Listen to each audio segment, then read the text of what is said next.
There were many people and governments that wanted to see this innovation literally stopped in its tracks.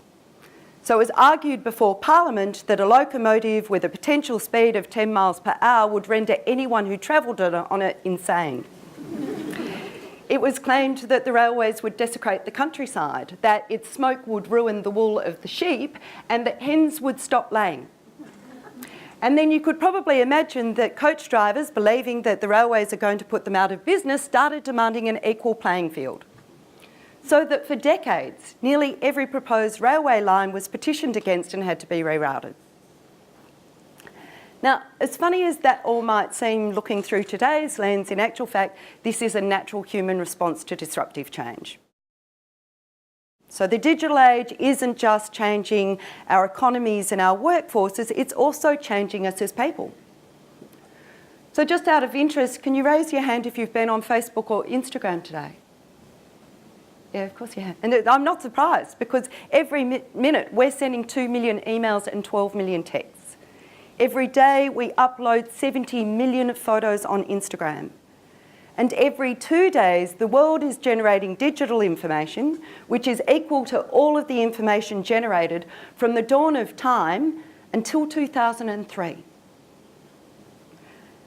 And the social and digital media are starting to become a ubiquitous part of the customer and the visitor experience. Because technology is not the innovation. It is simply the vehicle and the enabler of innovation. And what we need to be more cognizant of is how is technology changing us as people? Who we are, what we care about, what we value, because that's what's really changing here. And that leads me to how we approach innovation.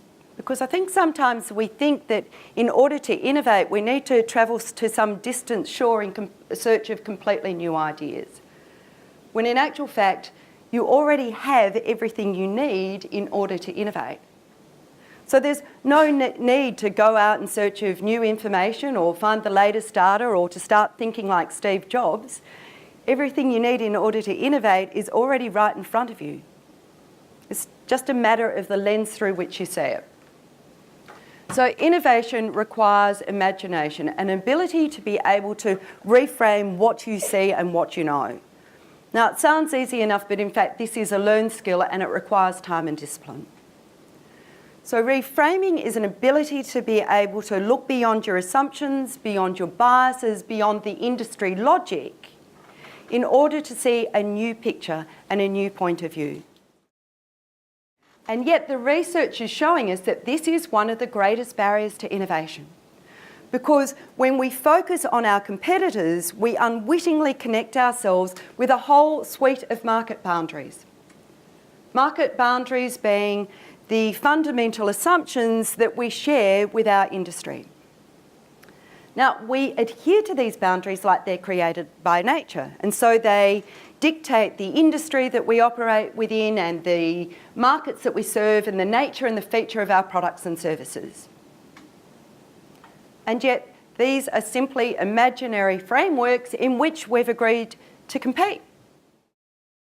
So if you're looking to create truly innovative visitor experiences, if you're seeking to mitigate the threat of the share economy and other emerging economies, then you need to start looking beyond the competitor boundaries and restructure market boundaries. Now, that doesn't mean you ignore your competitors, it just means that you're looking to other cues for your ideas. Now, had Paul followed strategic logic, we would expect him to be looking to ways that they could compete against these disruptive new entrants. And so we'd anticipate that he'd come up with a strategy that might include a coffee shop or a bookstore or free internet from within the library. But instead what Paul decided to do was he wanted to look beyond market boundaries and he wanted to understand what the visitor experience was in other industries. And so he went out to explore the visitor experience for people that were attending seminars and rock concerts and the theatre and fashion festivals. And then he saw an opportunity to weave elements from the traditional library together with elements from these other industries, and he created a value proposition that was truly unique. What Paul and his team managed to do was they managed to look beyond the market boundaries and as a result attract a whole market of people who had never entered a library before. So that in 10 months in 2004, visitation increased by 380% and it's been growing to that level ever since. When we decide to look beyond the market boundaries and understand the customer and visitor experience in other industries, we open ourselves up to ideas that can actually lead to transformational innovation. Now today we're also starting to see a lot of organisations starting to move away from those traditional practices of brainstorming and planning to a more open approach to the way that they look at ideation and strategy. And it's what we call co-design or co-creation. Now this is different than looking at focus groups or consultation or collaboration because it really is about working alongside our customers and our stakeholders. The office is a dangerous place to view the world from. You really do need to get yourself and your teams out and into the streets to discover new perspectives and new points of view. Now, this is about learning the art of observation, the ability to be able to stand at a distance and observe with an open mind. If you have the courage to look beyond your assumptions, you will find that the path to innovation is right in front of you because it's your visitor, the core purpose of your business, who's the person most likely to ignite innovation in your team.